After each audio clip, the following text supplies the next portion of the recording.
Sam. Oh, hello, Alasdair. Hello, my darling. How you doing? I'm good. How are you? I'm good. Welcome back to the sofa. Thank you. I know we were so far away. So far away. That was potentially the furthest.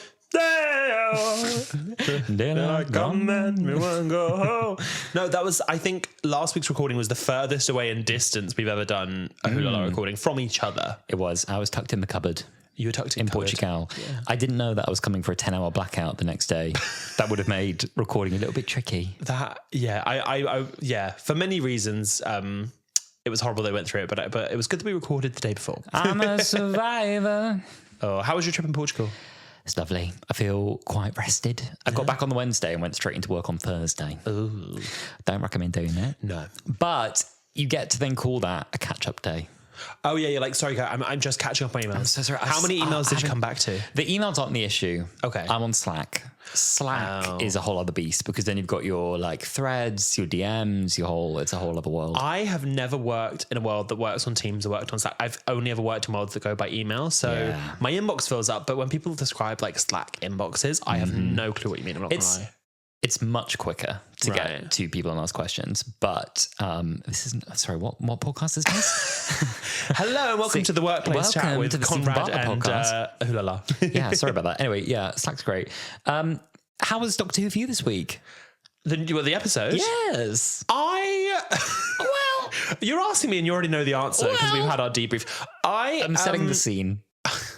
You know how I'm going to set the scene. You know what? You know setting the scene. You're talking about setting the scene. Oh, go on, set the scene. I was 8 years old when I first saw that police box, and I've followed stories of that box ever since. Interviewed eyewitnesses right across the globe. But this week, I found someone who knows its secrets. In fact, she's even been inside it, and I'm going to ask her to introduce herself. Hello, everybody. I'm Ruby Sunday. Listen, my takeaway from this episode is I would have really, really liked it if it was an episode of the Unit spin-off. Yeah. And I am not going to lie, it's gotten a hugely positive response online, which I'm glad for. I want Doctor Who too well. I didn't love this episode. I'm so sorry. I have a list of thoughts. Now, I feel bad about this because I also have been on Twitter oh my God, you don't get even one day of grace on Doctor Who Twitter before someone's coming up with the most tedious complaints in the world. Yeah. And to be clear, there are some really, really tedious complaints on Doctor Who Twitter. I've seen things recently, and I couldn't accept this, couldn't let this pass. So Murray Gold hasn't got the sauce anymore. No. He's tired, let him rest. He's got no ideas anymore. No new songs. That's just factually not true. Literally. And it was in response to the fact that they used Eleven's song in. Yeah. If there was Amy's theme was in it, and they were like, it's just time to let Murray Gold retire. But then when we were talking to the fans, they were like, I love that they used Eleven's theme because it was so emblematic of what it means to be a fan and fan of the music, and it works on the scene. And I was like, you're so right, bestie. You get that. But Samir, you know what it was that kind of complaint that I was like, oh, come on. There was some stuff around Lux that was just so in the minutiae. Some people were like, I felt like the animated bit went on too long. I was like, the 30-second animated sequence? What? It was brief. So anyway, that was funny to me. But yes, I have a number of thoughts this week. I think we might be... What did you think? You asked me, you put me on the spot. What did you think of this episode? I think we're both, to put you back on the spot with me. No. Be on the spot. No. What do you think, Alistair? Okay, my feeling this week, I had one word for you at the end of this week's episode. Okay. And the fans weren't like this. The listeners weren't like this. Crunchy. Ooh, I thought you were going to say mid. Oh, no. That too. For me, sorry. I'm really sorry. I thought this episode was so for me as well. Going in, I was like, oh my God, yes, Unit story, Earth, Ruby Sunday, right up my street. And maybe that's why I'm disappointed. I just and this is the thing. Truly, I mean, I like to think that on Wholala we fostered a space where nobody thinks we're coming at this with a Doctor Who is terrible, Doctor Who is dead, because that's the last thing I want you to think. No. But we also have fostered a space where we are honest about our opinions, and we're not going to pussyfoot around it. Gotta be honest. Gotta be honest. From a season that so far has been 10 out of 10, 10 out of 10, 10 out of 10, I just felt for me this episode really halted the momentum with the Doctor and Belinda's story. And much as I love Ruby, and I do think this would have been a fantastic episode within a Unit spin-off, I was like, where's Belinda? Give me Belinda. Where's Belinda? Yeah. It did kind of... so sorry. It did kind of shut down that momentum. That being said, Belinda got shot in the last episode in the heart. So she needs a minute to just have a nap. Do you reckon they had an adventure somewhere? What would the adventure had been in 2007 London? Well, I think I think Big Finish might be back because they've arrived in different clothes now. So I think They've come from somewhere. Yeah. I think there could have been another bounce. Well, there are stories and audio dramas within the Dr. and Belinda's era, so yeah. Well, there we are. Maybe that's where one just happened because they've just turned up in a different fit. So I think they've had a minute, and they might have had an uneventful hop because not every hop can be a world-ending, high-stakes encounter with a god. So I'm hoping that they had one bounce that was just a beach. It was just like a nice chill time. Okay, it's not Earth, it's a beach. Yeah. We're getting closer. Let's chill. You know what? I used to be so into Doctor Expanded material, and then in my adult years, I kind of just haven't, to be honest, it's mainly like the time to partake in it. I've actually recently been reading Frankenstein the Patchwork Man, which is the 9th Doctor and Rose story, and it's really good. And it does like bring me back to the old times, you know, the hardback books that used to get the sets of like 9 Rose, 10 Rose, Martha Donna. Come on, Clockwork Man. Come on, Clockwork Man. We all have that book. The Stone Rose. Oh, we love the Stone Rose. So I do like the idea there are all these like little side adventures Dr. and Belinda are going on while they're like zipping around trying to get her home. But yeah, I missed her in this episode. Yeah, she was missed. She was missed. We should just get into it, I think. I think that it's time to get into the meaty details. So this episode came out on the 3rd of May, 2025, yesterday as a day of recording.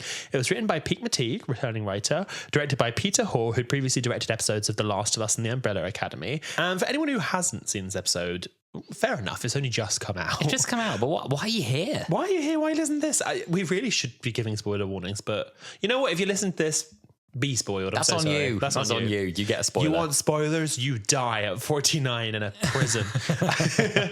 If you haven't seen the episode, go on iPlayer, give it a watch. It's on Disney Plus everywhere in the world. I don't know about Northern Ireland. We're still a bit. We still don't know what the Irish situation is over there. Report in. People have actually been reporting it. They have been telling us. I think you can watch Doctor. But if you'd like a recap of the story, here you go.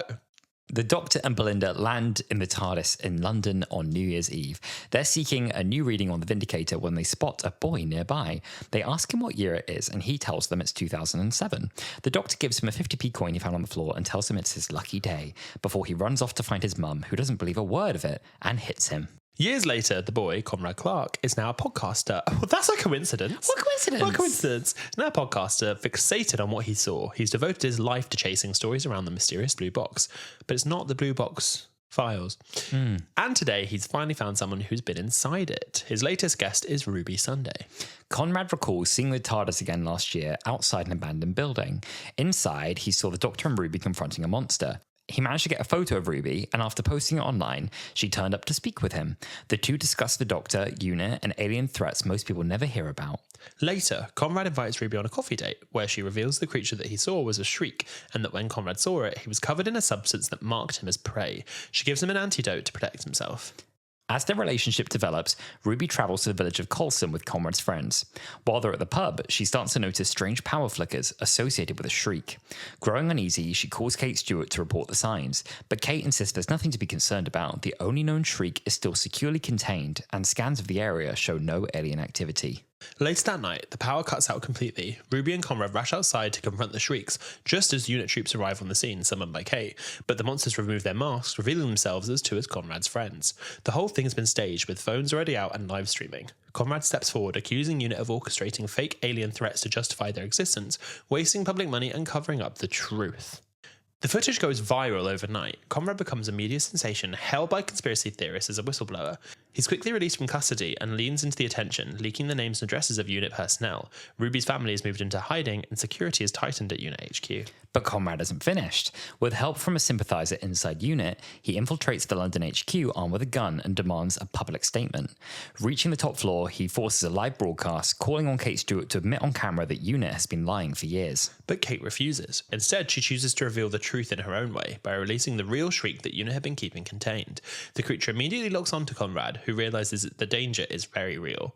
As the cameras roll, his confidence crumbles and pleads for help. Ruby arrives just in time to disable the Shriek with a taser, saving his life, but the damage is done.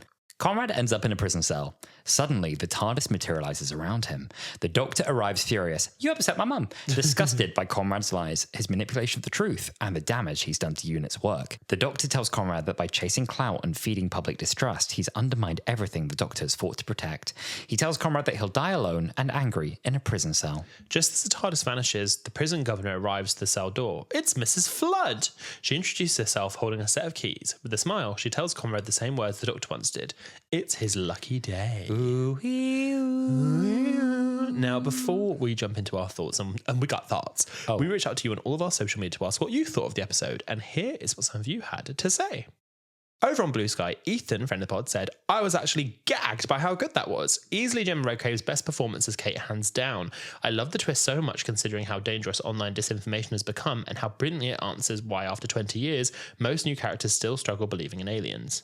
Hamish said, my favourite of the season. First time RTD2 truly felt like RTD1. Right down to Trinity Wells and the elevator shaft shots. I love that we got the new elevator shot. Yeah, I noticed the elevator shot as well. I turned to Josh. I was like, we got a new elevator shot. The final scene in the TARDIS was among my favourite shooty performances. So far, I've preferred 15 when not written by Russell. Ooh. Rebecca said, not for me again this week. Felt too similar to 73 Yards with Ruby having to deal with the far right without the Doctor, and again having someone she trusts turn on her. Also, it went too hard on presenting UNIT as the good guys, even with morally grey Kate at the end. And we got loads more on Blue Sky, but Pete Pilgrim said, I kind of hated it after the midpoint reveal. I was partly expecting Conrad to be some sort of Adam-style bad companion putting people in danger, but an alt-right grifter who gets the last word against the Doctor is just too depressing for 2025. Kate, you should have let him get eaten, love. Gwen Cooper would have fed him to a weevil. God, she would. She would. I neglected Instagram last week, so I thought I'll just give Instagram a shout out this week. We've got loads of really nice responses there as well. Lavender Lane said, when Trinity Wells came on with her own show, I was like, Wholala are gonna love this. Annie said, yes, morally grey Kate Stewart, my queen. Morgan said, I loved how angry everyone was. The Doctor, Kate going back to being a bad bitch, perf. Ellis said, I loved watching a sadistic Kate. I said out loud, oh, can't the Daleks just invade and exterminate him? Small Raccoon Hands said, I knew Conrad wasn't to be trusted, but I wasn't expecting that specific twist. M said, I'm mixed on it. I like the themes explored, but overall felt a bit muddled in what it was trying to say. Zoe said, can't believe they made Love and Monsters, but evil. Should have killed Conrad. Ellie said, Trinity Wills is back. Aaron said, infuriating villain, excellent episode, 4 out of 4. 4 out of 4? 4 out of 4? Oh, 4 out of 4 episodes. I was like, I was like, wait a minute, that's like a 4 out of 4 scale. That's new. Measurement. We'll do a couple of tweets as well. Okay, go on. Babel Farchive said, really enjoyed it. The messaging wasn't particularly subtle with the topics like this in the current climate, but I don't think it always needs to be subtle. Sometimes it's important to shout about it. Overall, another tick in a successful season so far. Dragzilla said, proof that not everyone needs a podcast. Please allow our podcast. Very intrigued to see how Conrad fits into whatever bigger plan Mrs. Flood has. And finally, Chris said, I know people have said it a lot this season, but this really could have been a two-parter, or even this season-long arc, to be honest. The pacing was wild. Good episode to mention, but it gave me whiplash. Oh, interesting. Okay. Our thoughts now. We love you all, but our thoughts now. Love you guys, but let's hear the right opinion. No, I'm kidding. That is not the case. That is not correct. I am so conflicted with this because I'm so happy to see some people loving it because I want Doctor Who to do well and I want people to enjoy it.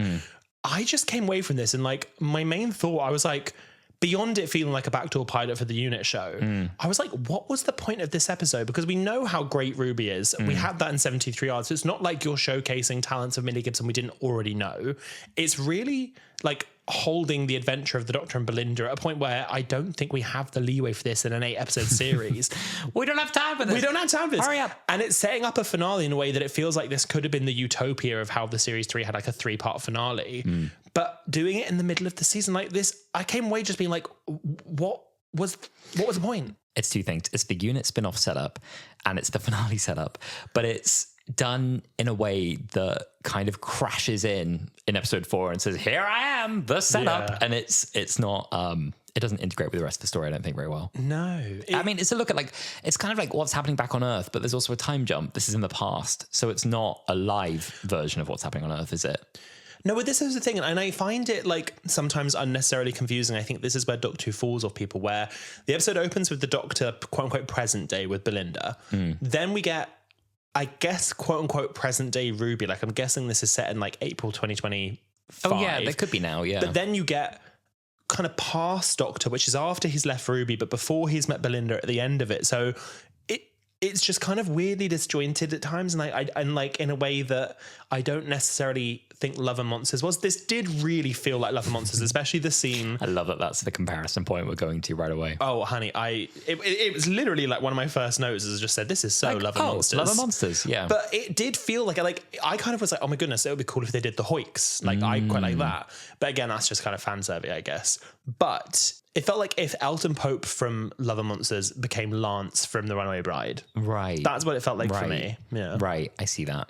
Yeah. I think on paper, I should have loved this because I'm a sincere Love and Monsters defender. Sincerely. I don't say that to be like contrarian and be like, actually, Thea has the best episode of all time.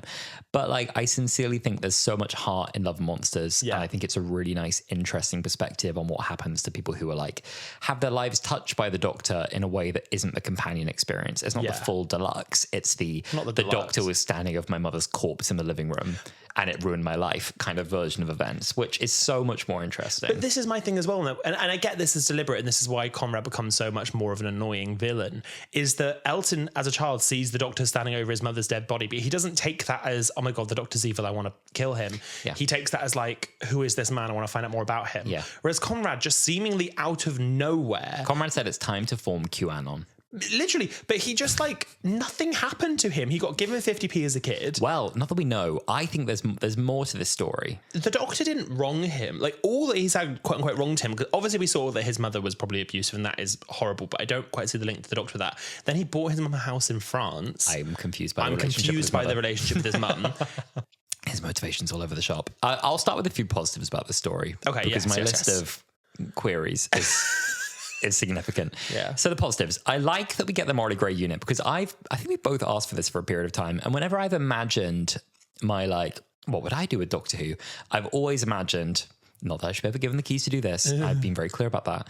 I have always said like, I'd love to do a really fully fleshed out unit spin-off. And I always wanted them to have like a secret base. And I had so many stories in my head about how I would, more like visually, how I'd make this thing look and what the base would be like and what would my trailer be like more than any substance to any particular stories. So it sounds to me like you want to be an editor. But I think my like unit spin-off has been quite well formed since like 2017. Yeah. At least, because I do remember like walking to campus imagining it. Yeah. Very cool, very normal. And I feel like we've explored a little bit of this before via Torchwood. Because I remember Children of Earth, it was someone, I don't know if they were going rogue or if they were like part of normal unit, but they tried to kill Captain Jack and they tried to drown him in concrete, and she's unit, and they do that in a unit facility. So there's always this idea that there's like an underbelly to unit that the Doctor doesn't know about, who are just totally off the books doing what they want and doing their own thing, who are like true, just like dark government agents. Yeah. So we didn't really get any of that in this one. I still think we only get as far in terms of like Morley Grey unit as like, ooh, what's Kate willing to do when she's pissed off? Yeah. But we don't really get into the like, are there secrets we don't know about? Are there choices unit has to make to protect itself, to protect the world that ethically are wrong? Otherwise, unit in this story, I think, very much remain the good guys that we root for.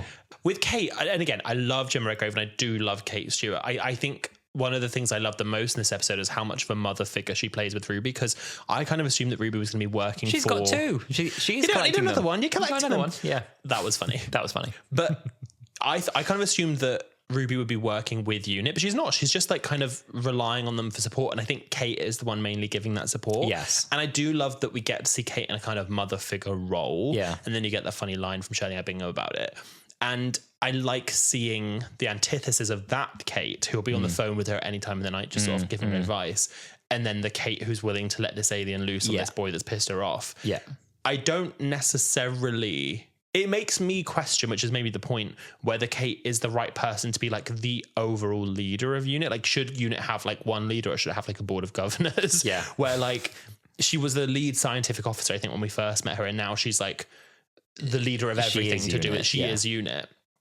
And like you said, it's interesting. You get that scene where she's walking through the corridor to find the Shreek, and there's obviously cages after cages after cages of like aliens they've got in the underbelly of unit, and like that's what I want to see. I hope we get to explore that within the unit spin-off. But I did think when she was on camera and had her sort of shouting fit at Conrad, I came away from it being like, Unit isn't in a good light here. Conrad's not in a good light here. I think being aware that you're on TikTok Live, it's disconcerting. It's not the right things to say. I was going to say this does not reflect well on Unit, and I think part of that is deliberate, right? Yeah. In that the final confrontation, I think, was a big thing for me in this story. I was like, you're on TikTok Live. You need to.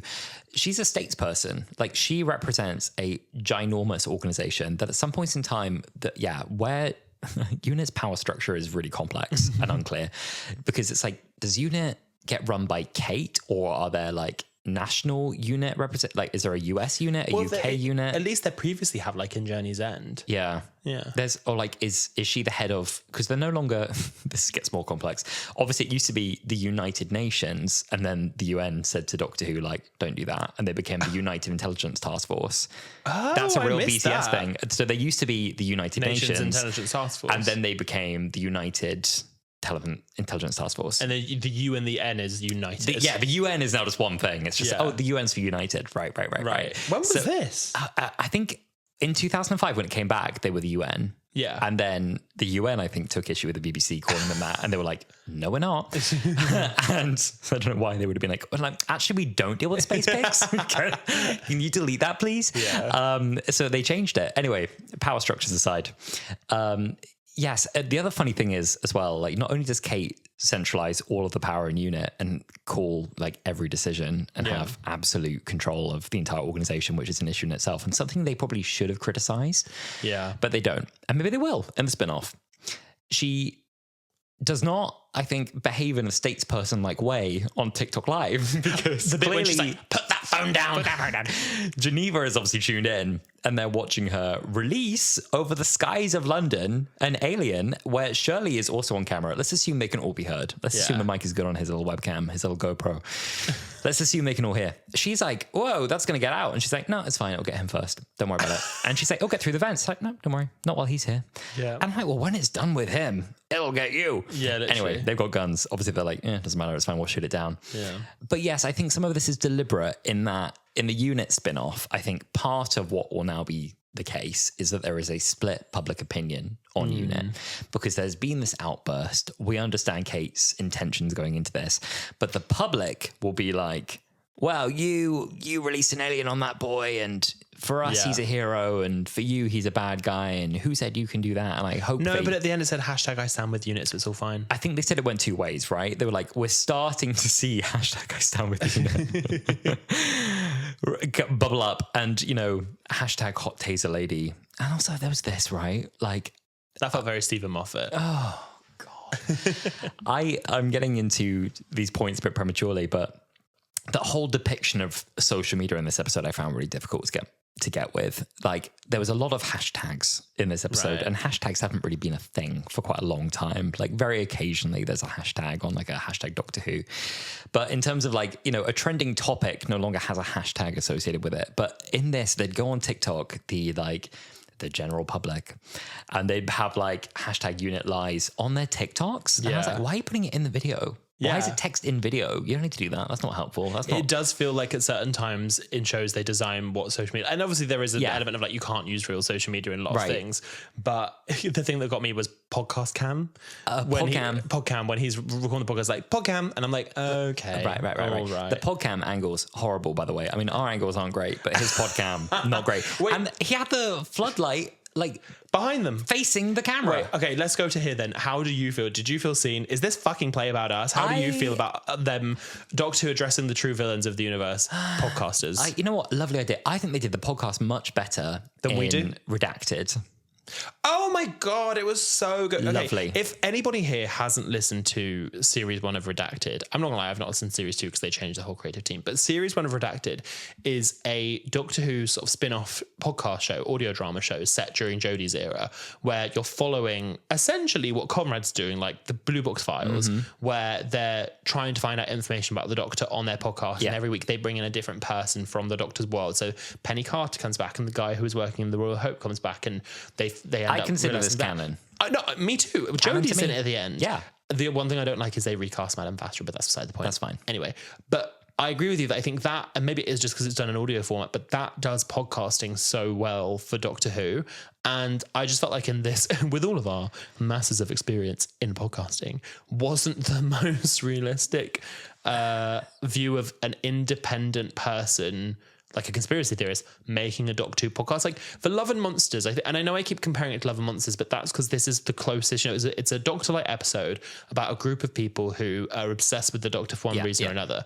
But in that, they're working in a basement that doesn't even have toilets because it's the only space they can hire out for a couple of hours to gather. Whereas Conrad is in this, and we obviously have the reveal later that he's got money, but at this point, he's in like a really nice, like hired studios office space with like soundproof glass, like walls and stuff. And we can't afford that. We can't afford that. We can't afford that. Hula. Well, we're not grifters. on the couch. That's we're the not issue. grifters. That's we should become more. Also, I'm curious why Ruby ever was on the podcast for two reasons. One, she just saw a photo of herself saying, "Who's this lady?" And she turned up and was like, "It's me, but also can I come on your podcast? Let's record." And then also, when he's asking questions, she's like, "Oh, well, I can't go into specifics." And I'm like, what was your What point? did you discuss? If you just wanted to give him the antidote, you could have turned up at his place of employment, given him the antidote, and then walked away and been like, eat it if you want. And if you don't, bye-bye. Yes. Cycling back slightly, the social media mock-ups. So some shows, so they refer to Instagram in this. Like Cherry Sunday is on Instagram. I'm pretty sure she says she's on Instagram. And then Carla's like, scroll down, he's shirtless. And she's like, oh, yes. And presumably he's shirtless. And so I'm like, okay, so Instagram exists. And then later when they have this like full screen, like, oh my God, we've gone viral. Like, you know, the memes about like, we've gone viral. Like what Netflix does, we've gone viral, and they're not on TikTok, they're on TokTik, and they've, you know, oh my God, we've blown up. On Netflix and Black Mirror and stuff, they're never on Netflix. It's Streamberry. Right. That's it. Which is at least funny in that context that it's on Netflix and they've stuck to the bit. Like it's always Streamberry now, and Streamberry itself has a bit of lore behind it. But anyway, it felt like in this one, they did a very good mock-up of like a TikTok-ish UI, but it was, you know, and then they like flood the screen with emojis, and it's like the kind of like Facebook reaction emoji. I feel like I've seen like 6 movies that did, like the new Mean Girls movie did that. Like, I know. It's a very movie version of social media. And I find it so dated. It really pulls me out of it. I know it's a nitpick, but it really, really pulls me out of it when I see it done. I'd much rather either hear about the social media reaction and you describe it to me in the way that it does happen later on with Shirley being like, oh my God, this is trending. Fine. Like, tell me what the read is. Or show me a phone over someone's shoulder. And like Heartstopper, they use Instagram. I'm like, or just use the real social media. But for me, it takes me out of it a little bit. And then about making the podcast, right? So he's making this podcast with Ruby in the office. This is my big gripe, okay? Right. So they've looked up. We're not coming to this from at all angry podcaster background, are we? Not at all. Conrad runs a popular podcast called Lucky Day under his real name, ? At least his real first name. And Ruby comes on and the family looks him up and they find him and they find his social media presence. Okay, fine. So for whatever reason, she goes on believing he's trustworthy. Also, Ruby's not stupid. Like, she's not a stupid character, so she should have done some due diligence before going on this podcast. I kind of assumed that she was sent by a unit because she's got the antidote with her. The only reason I can understand that she went on the podcast is because they found the Shreek the night before and they figured that it was tracking him because they could link him taking that photo of her to being there on the day. So then unit sent her to the podcast to give him the antidote. Right. But then I'm like, but then why are you doing the podcast? But then maybe because unit were listening to the podcast, but the only guy listening to the podcast was the guy who's the insider. The insider. So maybe he sent Ruby to the podcast? That might make sense. But then if he... Because this is another level of confusing for me. He has somebody, Conrad has someone on the inside who's working with him and he's following all these conspiracy theory podcasts and stuff. So whoever sent Ruby to Conrad to give him the antidote must have known he needs this antidote or he'll be tracked down by the Shreek. So if it was the insider, he surely doesn't believe that Unit's actually doing anything. He agrees with Conrad. So why would he send Ruby to give him the antidote? The role of the insider is another massive point for me, okay? So first of all, I'll just finish this, is that Conrad has a popular podcast called Lucky Day under his real name and his real face, and he films himself so everyone knows what he looks like. Equally, he is popular enough via think tank and being a right-wing conspiracy theorist that he is a multi-millionaire who can pay for his mother's villa. In France. And he has enough of a following that when he does film Unit on TikTok Live, that it is like a massive PR problem for them.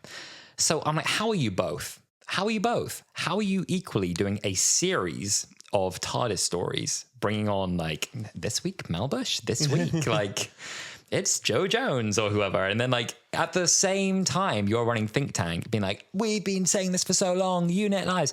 No one clocked this, that there are two guys under the same name doing two different things. They're both popular. Yeah. Enough that he is a multi-millionaire grifter and tax dodger. He has millions of subscribers or something. They said like that's how he gets his money. Is that he has millions of subscribers. Millions! And yet nobody from Unit, whoever. Well, I don't believe that Ruby independently had an antidote to this thing and then decided to find Conrad because she could put two and two together that he was the one that took the photo Would of her. you go on a podcast without Googling the host? Also, if you were a fan of Think Tank, okay, say Think Tank is a stand-in for Alex Jones, it's a stand-in for Tommy Robinson, whoever. Yeah. Would you not think it was weird that Alex Jones also had a left-wing podcast? He was just like, or like, he's just like, oh, also, by the way, here's my like other thing that completely contradicts my main channel. Yeah. You know, like my second other thing. It's weird. It's weird. He's got two podcasts and no one's like, that's weird. They're quite different. Coincidence. That's a coincidence. So It's interesting. I'm not sure how his public persona is working, Conrad. It was interesting when they brought in a lot of the real world people. And I like when Doctor Who does this. They talked about in Unleashed a lot, how they do this a lot. Like they'll bring in Trish Goddard and newsreaders and stuff when they want to. But it normally makes sense in those contexts because the newsreaders are reporting on something, or Trish was on the show, Trish, because my husband is a ghost and la la la. Whereas with this, they brought... Okay, And it's funny. Critically, it's funny. With this, first of all, they brought in Trinity Wells. The scream I scrapped at the TV. Love Trinity Wells. And it was such a surprise to me. I love when we don't, because again, we spoke about it last week or the week before, but Doctor Who gets spoiled quite a lot in the world of social media. So that was a complete surprise to me, which I loved. But they bring in all these real world people to be reporting what's going on. Like, oh my goodness, Unit have arrested this poor boy and he's not done anything wrong and he's trying to expose them. But they're choosing to put him on... Basically, the Masked Singer are talking about it, but it's not branded The Masked Singer, but it is because he spends the whole time talking about masks. Then they put him on The One Show. The One Show is weird. There's not a world in which these people on these platforms would be reporting on the arrest of this conspiracy theorist. Yeah. So then it didn't really make sense. Tommy Robinson, welcome to The One Show with Alex Jones. I was like, what? It's always like feel-good guests. It's always like, oh, it's Tom Jones. It's... Sheridan Smith. It's David Tennant and Russell T Davies. And in addition, it's conspiracy theorist and anti-vaxxer. It just felt Alex a bit like odd. Like weird. I don't know. It was a weird. It was a funny choice. I think we were meant to just be so gagged by a celebrity cameo that we didn't consider whether that was a sensible context for them to actually be in it. But I agree. For me, I was like, what a weird choice. Why is he on the One Show? The One Show? Like it's a variety show at 6 p.m. Like. Yeah. What a weird place for him to be. And like when Peggy Mitchell was like, the only spirits are serving here. A gin, whiskey and vodka. It's comedy. It's comedy. And it's like, it's a global... bit of a laugh. And also it's a global phenomenon that's been going on for weeks, right? Yeah. So it's like, presumably the ghosts are on set and so you can excuse it and it's funny and whatever. Yeah, I found that really, really strange. I found, that and the social media mock-ups and like we've gone viral, are just overall a bit rough. The thing is, it sounds like a nitpick, but like, if you're going to make a massive part of your story social media, Gen Z and millennials will sniff you out immediately if the way you portray social media doesn't feel authentic. Like if it feels like an impression of social media and how it works, it's going to feel really weird really quickly and really uncanny. And I think it does. Yeah. I wish I liked this episode more because I'm so worried that we're just bouncing off of each other and being like, this is how I feel about this episode. Yeah. I'll say one thing I really did like about this episode to move on from social media. Okay. I really liked them setting the sort of mid-section where we have to reveal who Conrad really is in that creepy little village. It felt very like the Daemons, the 1970s John Pertwee story for me in that like little idyllic village. It also really harkened back to 73 Yards. Especially someone tweeted and they were like, Ruby Sunday Solo episode, pub, creepy village, megalomaniac. Yeah. And I was like, yep. I really liked the setting for that. I think it worked very well when talking about the Shreek, and especially off the back of that amazing lighting shot we have when they're in the cafe. And she's like, oh, well, it smells, it does this, and it'll show it to you and likes taste. I thought that was a really cool shot. And then having Unit fly in on that helicopter and then all the soldiers patropping up, and then when you do see the quote unquote Shreek, you do think, because it's kind of tricky that like, I think if it was in full daylight, you'd be able to tell, no, these are just people in suits.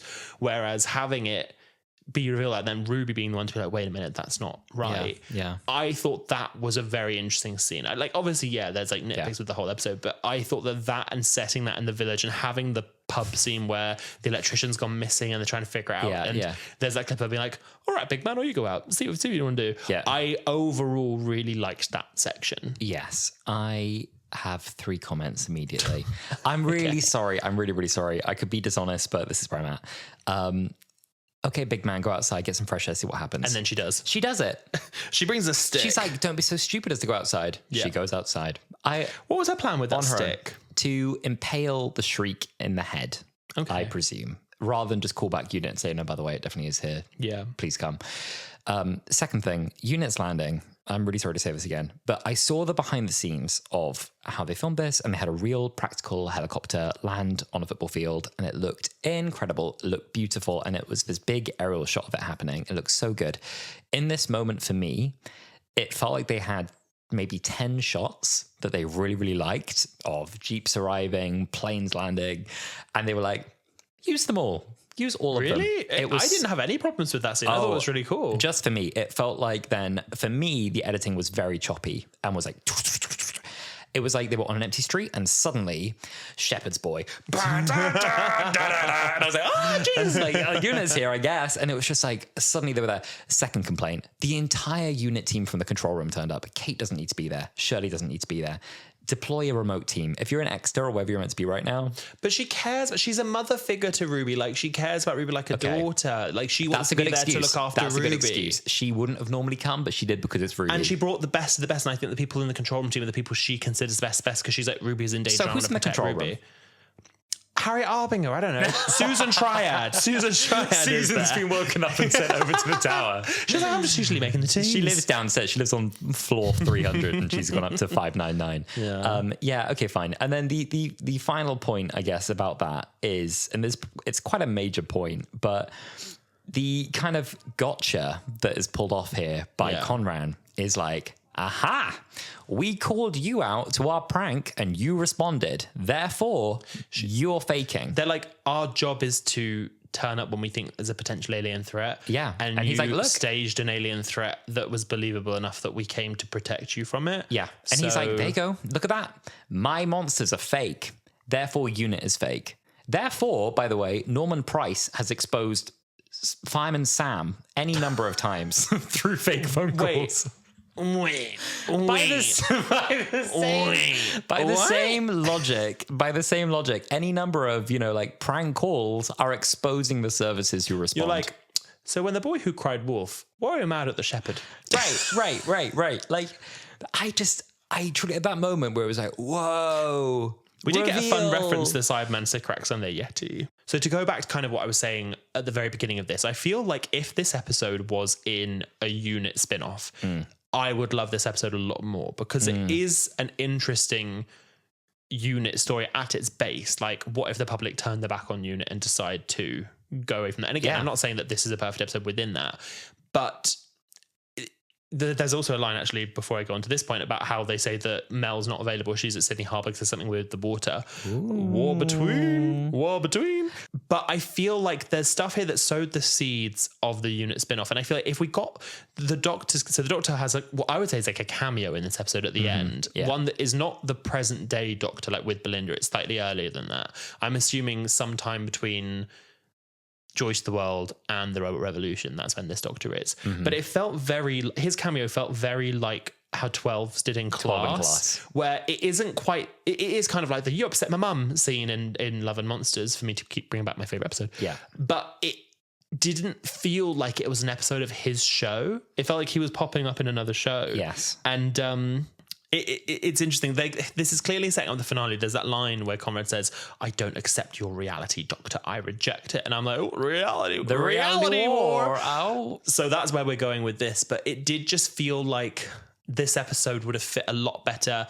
I was saying as a Unit spin-off, but you even said like as like an online exclusive, like bonus episode or something. Like it kind of would have an slotted better expensive there. bonus episode online exclusive. but yes, I think yes, it almost felt like an extended Unit plotline, very condensed into one episode, because I think actually, to swing back to a positive, there's a huge amount of really interesting potential in asking these kind of questions about, and I've asked for this, how does UNIT operate? Why don't people remember aliens? What's life like after the Doctor? Yeah. And we get some answers to that, like it's tax funded, the government has some degree of oversight, and there's a line from Ruby, like, we all know that aliens exist. And I like them covering all of this stuff. And of course, like, it's a great storyline in the current climate to ask, like, what if the public turned on UNIT? Like, Yeah. And because it's a question we've asked, like, the public seems to accept that there is a ginormous UNIT skyscraper in the sky and that a blue box flies into it every so often. And everyone's like, oh yeah, that's that. And we've been asking, like, what do people think that is? What do they think they do? And so UNIT must be quite transparent about, like, we fight aliens, we fight alien threats, which is, you know, good. I'm glad they do that. Well, they're openly saying about it when they know they're on the live stream. Yeah, I think, again, I know I always bring it back to this, but like for me, it feels like we're squeezing so much into 45 minutes. So that's where it suffers, is that if this was padded out to a longer series, or indeed this was something that we just explored in the spin-off, there's so much fun potential in that, but I think we rush through it so fast to hit all those beats. Well, we, right at the beginning of this season of Wholala, we said, well, what if series 1 of Doctor Who and season 1 of Doctor Who had the same episode? So like, what if we pumped up season 1 to 13, and what if we had to cut down series 1 to 8? And it's interesting when you think of the rest of RTD1, because the Ninth Doctor series doesn't have a Doctor Light episode, but all of David Tennant's seasons have a Doctor Light episode. You've got Love and Monsters, you've got Blink, you've got Turn Left. If you had to reduce that season to 8 episodes, the episodes you'd cut out are the Doctor Light ones. Like, those are the ones you'd get rid of. They're kind of non-consequential. I guess Turn Left isn't really, but you'd work it into the story another way, which is so sad because some of those are the best episodes of Doctor Who. And I think that this episode could be a lot better if it was in a longer season. I just don't necessarily think you have the time to play with here with 8 episodes. Yeah. It's a good consideration.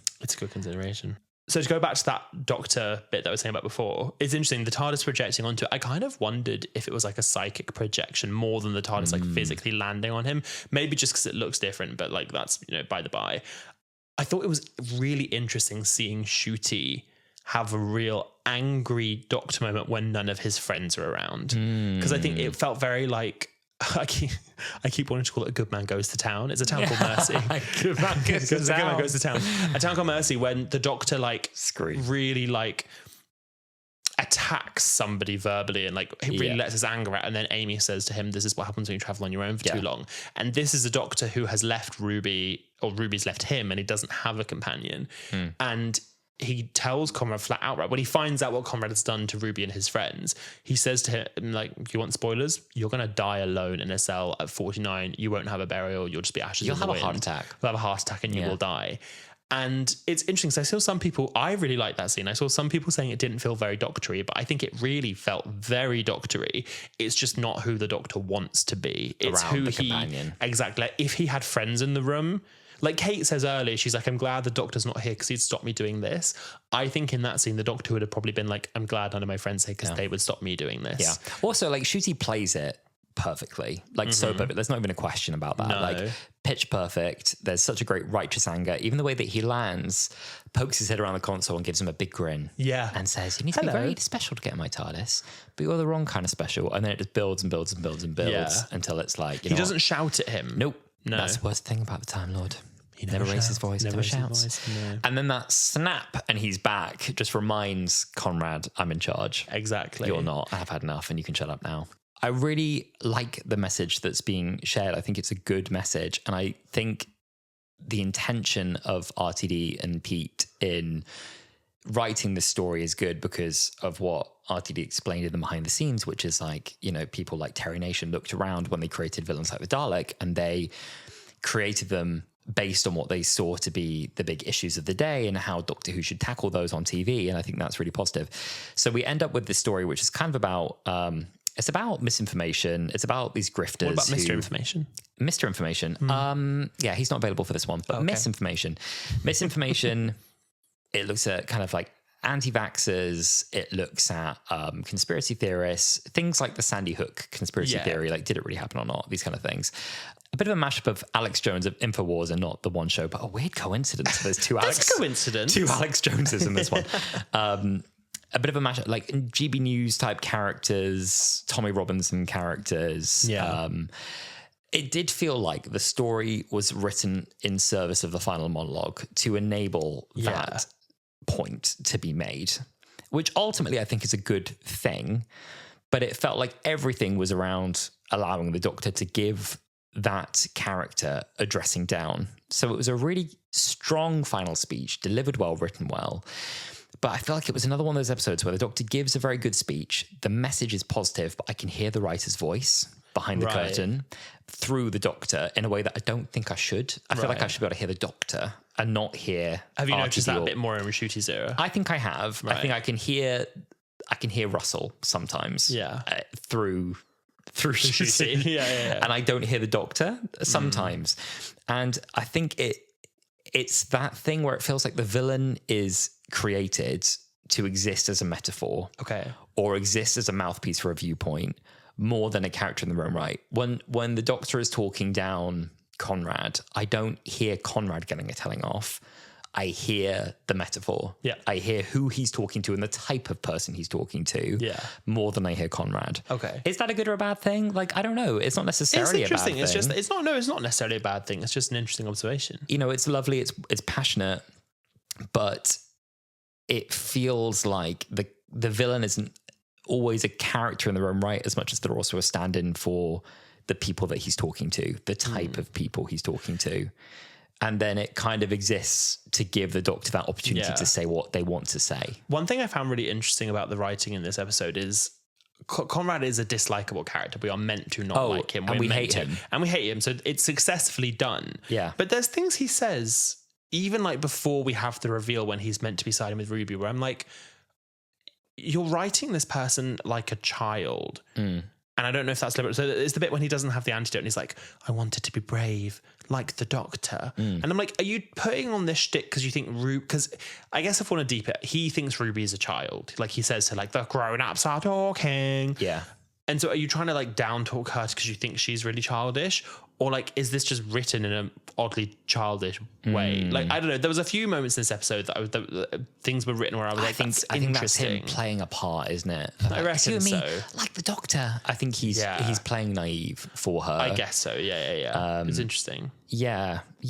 So I don't know. I think there's lots we don't know about Conran yet. I don't think we fully understand his motivations. I think he's actually insane. It was like, maybe you shot him, or he's an actor, or he never existed. I was like, oh no, you're certified mad. Insane. You're mad. Yes. Show us the monster costumes. I think because the reason we're kind of given in episode is that this was sort of revenge for not getting the unit interview. Right? Or not getting the unit job. I think that's what it is. Because initially, and this is... He interviewed when he was 18. I did the maths. He was 18 years old when he interviewed and he didn't get the job and he's wondering why. He said, you have other children under your employment. His motive... Yeah. You've hired younger. His motivations are a little bit muddled for me. It felt like we're given the answer that he's bitter about not getting the unit job. On the face of it and what he tells Think Tank is that he's doing it because he... doesn't believe that there's not the alien threat in the sense that they're portraying and there's something else going on and he wants a confession from UNIT and he's a bit mad. Why would he have applied for UNIT in the first? I'm assuming he applied for UNIT because he saw it as a way to get to the Doctor, but I don't understand how he sees a box which he clearly believes is like this magical box. He understands that UNIT is a link to the Doctor, so he wants to apply for a job there to get close to the Doctor.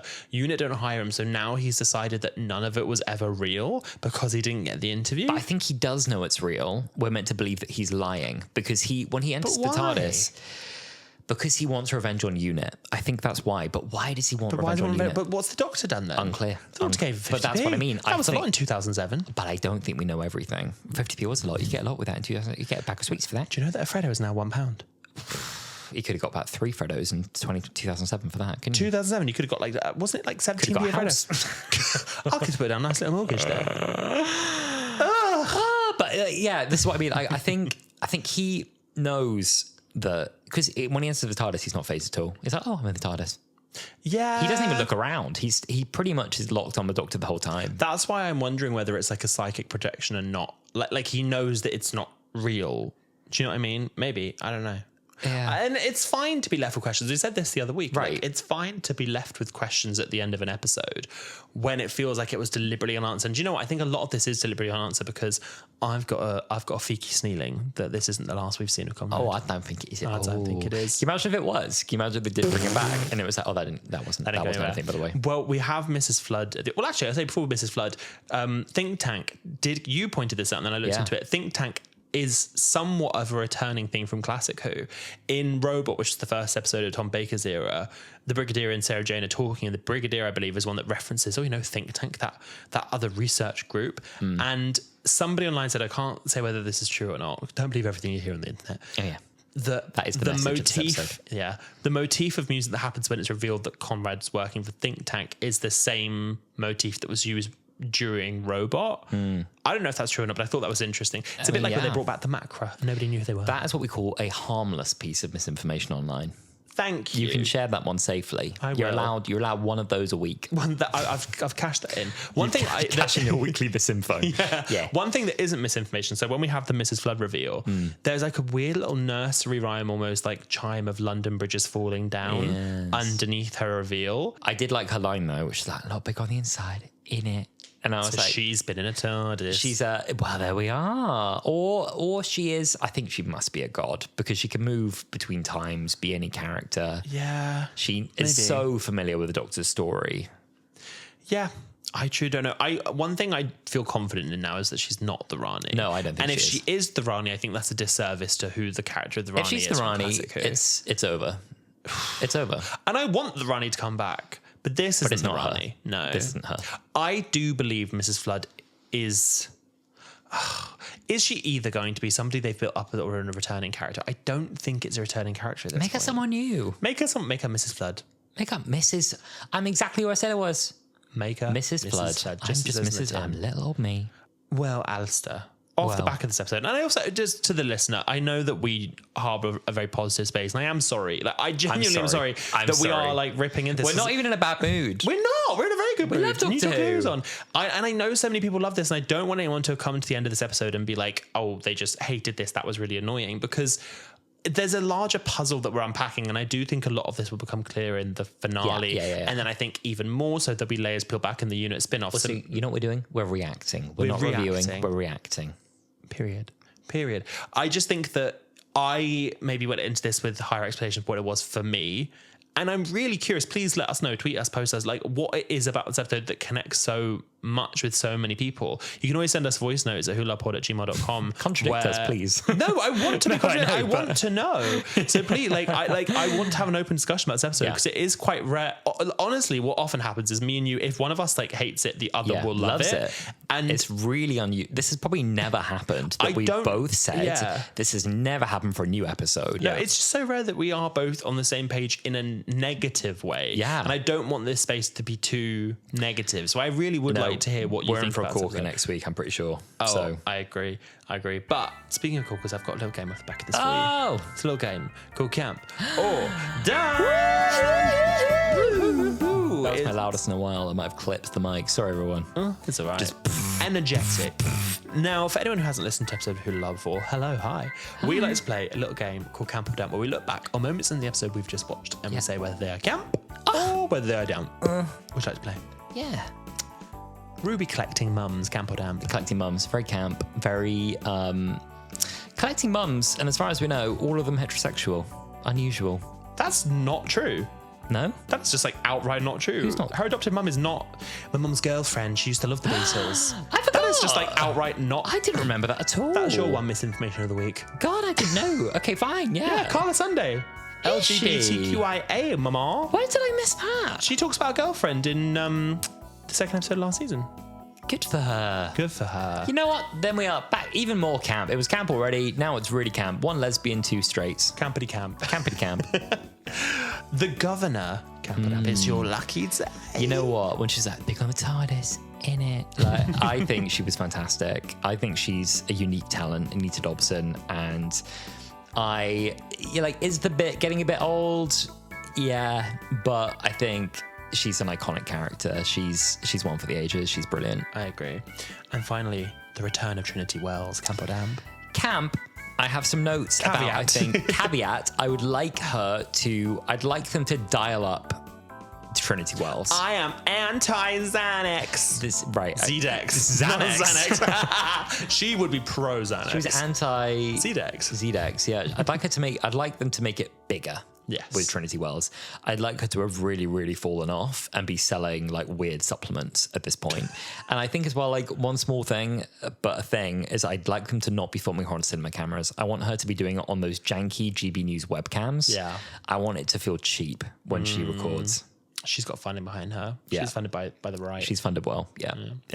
Well, thank you, dear listener, for listening to this episode of Wholala. I do apologise for a bit of a Debbie Downer episode. I'm very excited for next week, though. Story in the Engine looks fun. By the way, interesting. Like, feel comfort in this. So much of the reaction has been so positive. A lot of people have called this episode like the best of the season. The best of the 15th era is what people have said to us. So we are not representing a majority opinion at all here. No. And remember, like, there is no right opinion on art. It's subjective. Art. And Doctor Who is art. Yeah, it is. Period. It is. Period. So let us know what you think, please. You can send us your voice notes. We are hoolalapod@gmail.com. You can also send in your fan anecdotes, which we haven't done in quite a while. We are at hoolalapod everywhere on all social media platforms. And you can rewatch episodes of the podcast on our YouTube channel, which is also hoolalapod. We recently had an interview with the fans from Lux. So go give that a watch if you would like to see it. Yes, please do. And if you enjoyed the episode, you can rate it 5 stars. If you didn't like our opinion, please don't downvote us anyway. You can follow the podcast where we normally give much on positive opinions. We've got 120 something other episodes where this is 128. Sure, we're a lot warmer most of the time, so go and have a listen to those. And you can follow us on our socials at Wholala Pod. I think I've already said that. Yeah, did we already say that? Do it twice. I'll do it again. Why not? Don't unfollow. I've lost my script this week. It's gone all wrong. You can buy us a coffee ko-fi. Yes, coffee ko-fi. Some of you have been doing that, and we're very, very, very grateful for that as well. And of course, if you enjoyed this episode, you can share it with a friend as well and let them know what you thought. And maybe you think like these two have got the right take. Have a listen. There you go. Well, thank you so much for listening, and we will see you next week to talk about the story in the engine. Story in the Engine. We'll see you then. Bye. Bye.